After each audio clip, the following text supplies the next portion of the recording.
નમસ્કાર, હું છું પ્રિયા અને તમે જોઈ રહ્યા છો જનતા કી જાણકારી ન્યૂઝ। નજર કરીએ આજના સમાચાર।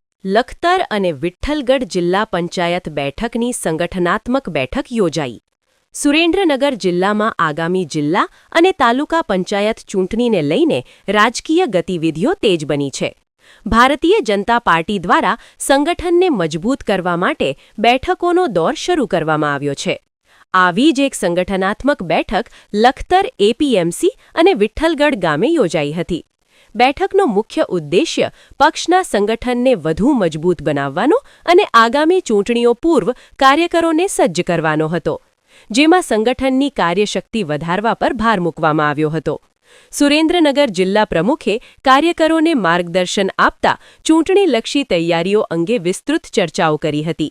સાથે સંગઠનના હોદ્દેદારો, આગેવાનો, ચૂંટાયેલા પ્રતિનિધિઓ, કાર્યકર્તાઓ તેમજ ગ્રામજનો સાથે આયોજિત બેઠકમાં સરકારના વિવિધ વિકાસલક્ષી યોજનાઓ અંગે સંવાદ કર્યો હતો। યોજાયેલ બેઠકમાં સુરેન્દ્રનગર જિલ્લા પ્રમુખ હાર્વિકભાઈ ટમાલિયા, જિલ્લા ભાજપ મહામંત્રી નરેશભાઈ પટેલ તથા શૈલેષભાઈ રાજવીર, ઉપપ્રમુખ પ્રકાશભાઈ કોરડિયા, જિલ્લા ભાજપ મંત્રી પ્રભુભાઈ મકવાણા, લખતર મંડલ પ્રભારી જાગૃતિબેન પંચાલ, લખતર તાલુકા ભાજપ પ્રમુખ રવિરાજભાઈ વાઢેર સહિતના આગેવાનો, હોદ્દેદારો, કાર્યકર્તાઓ ઉપસ્થિત રહ્યા હતા।